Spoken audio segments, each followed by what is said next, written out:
Eu saúdo a todos os nossos irmãos, aqueles que participam conosco já neste programa que é Profecias Bíblicas. Eu saúdo a todos com a paz do Senhor Jesus. Nós estamos aqui com os pastores Edilson Rocha. A paz do Senhor, saúdo a todos. Pastor Isaías Diniz. A paz do Senhor Jesus. E nós vamos dar aqui o início, Vamos iniciar um assunto muito importante para nós, que é profético, que é o sacrifício de Isaque. Este assunto nós vamos tratar em 2 episódios. No primeiro, nós vamos falar da jornada de Abraão até o sacrifício. E no segundo, nós vamos falar do próprio pedido de Deus a Abraão para sacrificar o seu filho. Nós vamos ler o texto que está em Gênesis 22, 4 e 5, que diz assim: Ao terceiro dia levantou Abraão os seus olhos e viu o lugar ao longe. E disse Abraão a seus moços: Ficai-vos aqui com o jumento, e eu e o moço iremos até ali, e havendo adorado, tornaremos a vós. É muito importante nós fazermos uma colocação, inicialmente, quando a gente fala de Abraão, a gente fala de fé. A fé está ligada a um mistério. No Velho Testamento, o mistério estava na obediência a Deus, ou seja, a fé estava relacionada a essa obediência, ou seja, a obediência gerava a fé. Era o pai, que falava em todo o Velho Testamento. Abraão foi um patriarca, Ele ouviu Deus falar, creu em suas palavras, ou seja, nas promessas, e as colocou em prática. A promessa para Abraão era uma nova terra, apenas isso. A contrapartida era que ele teria que deixar a sua parentela, o seu pai, a terra que ele vivia. E o texto lá em Gênesis 12:1 diz exatamente isso. Ora, o Senhor disse a Abraão: sai-te da tua terra, da tua parentela, da casa de teu pai, para a terra que eu te mostrarei. E é importante nós colocarmos, porque ali foi uma operação de salvação, porque a fé está ligada à salvação. E salvação é uma troca. Você troca tudo aquilo que você acha que tem, os recursos que um dia acabam, porque a nossa vida é temporária, por algo que Deus preparou desde a eternidade. E Abraão fez essa troca. Paulo, quando escreve aos Romanos, ele diz assim: creu Abraão em Deus, e isso lhe foi imputado como justiça. Ou seja, naquela operação que Deus colocou, naquelas palavras que Deus colocou como promessa, Abraão creu e a justiça veio. Então, o que foi imputado como justiça a Abraão foi a fé. No Novo Testamento é diferente, porque a fé gera a obediência, ou seja, o desejo de servir, de realizar a vontade do Senhor. Tanto no Velho quanto no Novo Testamento, a fé então entra na vida do homem para construir uma história. E essa história se chama a história da salvação. E quem vai escrever essa história é o Senhor. E nós vamos ver exatamente isso na vida de Abraão, no momento em que sua fé é provada. Então vamos aqui começar a entrar no assunto, falando um pouco da vida de Abraão. Quem era Abraão? Quem era esse homem que recebeu essa promessa? É importante nós dizermos que Abraão ele viveu uma vida profética. Amém. Abraão foi chamado por Deus aos 75 anos, se nós analisarmos bem ali a questão da cronologia, quando ele ouviu aquela palavra que o pastor Fábio já leu aqui: sair da terra, da parentela, vai para uma terra que eu te mostrarei. E disse mais a ele, disse: se tu uma bênção, Ele não podia retroceder daquilo. Então ele recebeu a promessa de uma terra e de uma descendência. Ele e sua mulher já estavam avançados em idade. A palavra nos mostra que Sara já tinha o ventre amortecido. Então, a esperança de Abraão era na promessa. Ele creu naquilo que Deus falou. A descendência viria para ele somente aos 100 anos, no nascimento de Isaque, que era o filho da promessa, Isaque. E concebeu Sara, deu a Abraão um filho na sua velhice, ao tempo determinado que Deus lhe tinha dito. Está lá em Gênesis 21:2. Mas a grande prova de Abraão não seria esperar por 25 anos, dos 75 aos 100, o nascimento do filho da sua descendência, mas mais do que isso, era oferecer esse filho, o único filho da promessa, em holocausto a Deus. Amém. Abraão traçou, né, na sua vida uma jornada que foi direcionada por Deus, né? E o texto começa exatamente a falar, quando nós começamos a observar a história de Abraão, a gente vê que no sacrifício, quando o Senhor chama Abraão e fala com ele para que ele pudesse entregar o seu filho em holocausto, há um aspecto muito importante que é depois destas coisas, né?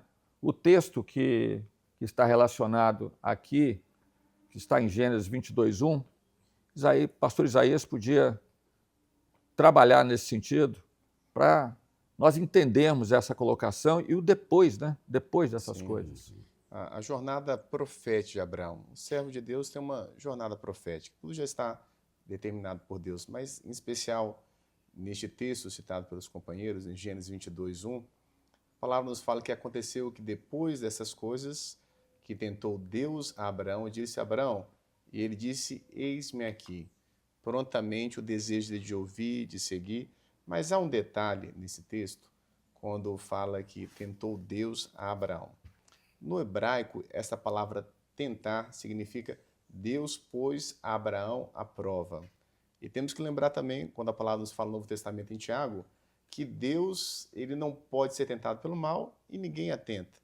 Então, na verdade, Abraão colocou Abraão nesta prova em relação ao chamado e à fidelidade em relação às promessas que Deus tinha para a vida de Abraão. Então, nós podemos perceber que Abraão ele começa a ser amadurecido por Deus em vários momentos de sua vida, como de uma forma bem sucinta nós podemos falar agora, quando ele vai ao Egito e diz que Sara era sua irmã. E, na verdade, de fato, era sua irmã, porque era filha do seu pai com uma outra mulher.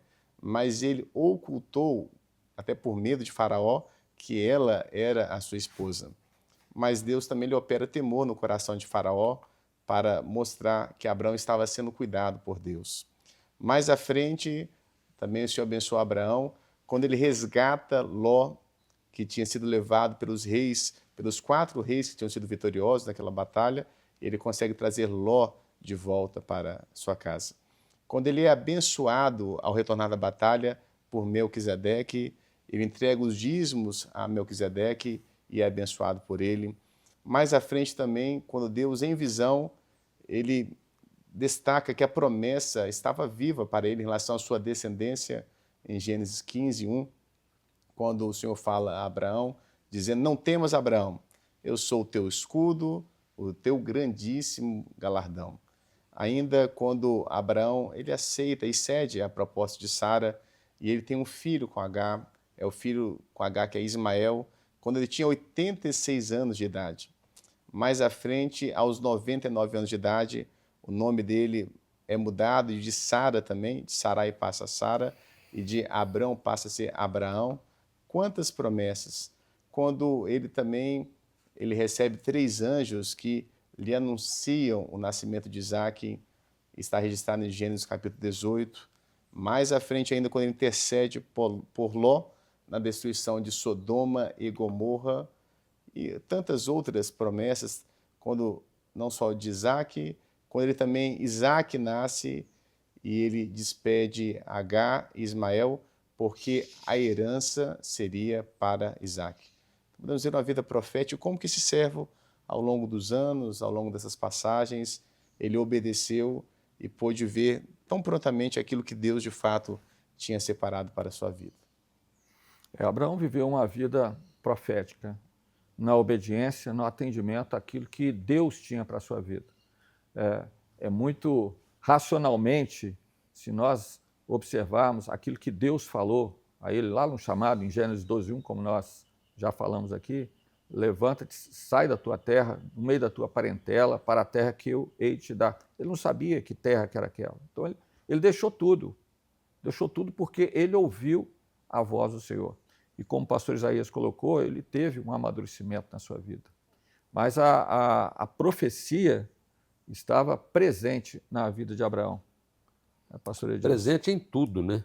Quando o Senhor fala desses detalhes, né? Sai da tua terra, da tua parentela, dar-te-ei uma grande nação, abençoar-te-ei, né? Em ti serão benditas todas as nações da terra, quem te abençoar, te abençoarei, amaldiçoarei aqueles que te amaldiçoarem. Israel físico é uma grande nação, né? Isso se cumpriu. A terra foi conquistada com mão forte, com o poder de Deus, né? Israel espiritual é uma nação que nasce no Pentecostes, é a vida da igreja. Nós somos o Israel espiritual de Deus, né? Então, tudo isso, né, está dentro de uma linha daquilo que Deus operou. Nós tivemos um privilégio, podemos assim dizer, um acontecimento político, né, que aconteceu lá na ONU, quando da criação do Estado de Israel. O secretário que dirigia a sessão era o nosso diplomata Oswaldo Aranha, e a experiência que nós tivemos foi que ele, na realidade, não deixou que a sessão fosse adiada e colocou em votação. Naquele dia, Israel foi criado. Ou seja, nós somos privilegiados por essa ação, porque a experiência da obra do Espírito Santo que nasceu no nosso meio. Nós reputamos como uma bênção do Senhor em função de tudo isso que aconteceu ali. Há muitas experiências, né? É interessante que no livro do profeta Isaías, essa menção que o pastor Edilson colocou, ou seja, o profeta Isaías disse assim, poderia se criar uma nação em um só dia, né? Muito interessante. Quem ouviu, está em Isaías 66, verso 8, quem jamais ouviu tal coisa? Quem ouviu coisas semelhantes? Poderia fazer nascer uma nação num só dia? Nasceria uma nação de uma só vez? Mas Sião esteve de parto e já deu à luz a seus filhos. Amém. Então, a promessa de Abraão, ela vem de uma forma profética, já alcançando a vida de Israel e também a vida da igreja, porque nós somos abençoados exatamente por uma descendência que veio de Abraão. E essa descendência, né, a genealogia de Abraão, é que veio trazer o Senhor Jesus. Só veja o seguinte, né, pastor Fábio, quando Abraão vai até Melquisedeque, né, e ele leva os dízimos, ele é grato ao Senhor pelas vitórias que ele alcançou. Melquisedeque era rei de Salém, né, trouxe pão e vinho. Ele era sacerdote do Deus Altíssimo. E nós podemos ligar esses elementos como aquilo que a igreja tem, né? Porque a igreja tem o pão e o vinho também, né? E lá em Apocalipse 12, 11, está dizendo que eles venceram pelo sangue do Cordeiro e pela palavra do seu testemunho. Então, o vinho fala do sangue, é um cálice da nova aliança, né? E o pão é o pão que alimenta, que é a palavra. É isso mesmo. E a história de Abraão, ela foi construída por Deus, né? Quando nós deixamos, nós temos uma história, todos nós temos uma história, a nossa vida, nós nascemos, nós crescemos e nós morremos um dia. Mas quando nós entregamos a nossa vida ao Senhor em obediência, pela fé, então Deus começa a escrever uma história para nós. Quem vai escrever é Ele. E essa história vai estar registrada no memorial eterno.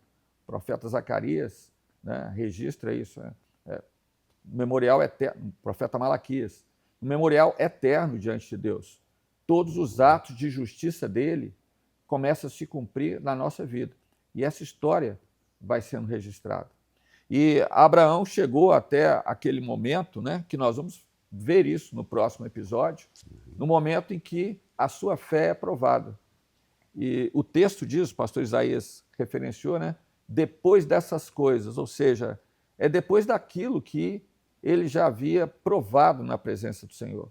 A benevolência, a bênção, tudo aquilo que Abraão viu, multiplicou inclusive as suas riquezas terrenas também, mas sobretudo o Senhor sustentou Abraão até aquele momento. E naquele momento é que ele iria ser provado. Amém. Que é um assunto que nós vamos ver no próximo episódio. Amém. Glória a Deus. Amém. Pastor Edilson, Saúdo a todos com a paz do Senhor Jesus. algum comentário? Amém. Pastor Isaías. Uma bênção poder ver como um dos heróis da fé, como Abraão obedeceu, creu nas promessas, esteve disposto a obedecer e trilhar esse caminho, que é o mesmo convite para o servo. A fé é isso, é crer, é obedecer. E ele alcançou tudo aquilo que o Senhor tinha para a vida dele, como servo de Deus, da mesma forma que a igreja também tem alcançado quando vive na obediência, quando ouve a voz do Senhor. e a alegria de poder continuar estudando esse assunto no próximo episódio. Amém. Bom, nós despedimos aqui dos pastores presentes. Amém. E despedimos de você também, pedindo, né? Continue conosco. Nós vamos no próximo episódio aprofundar no sacrifício de Isaac. A paz do Senhor.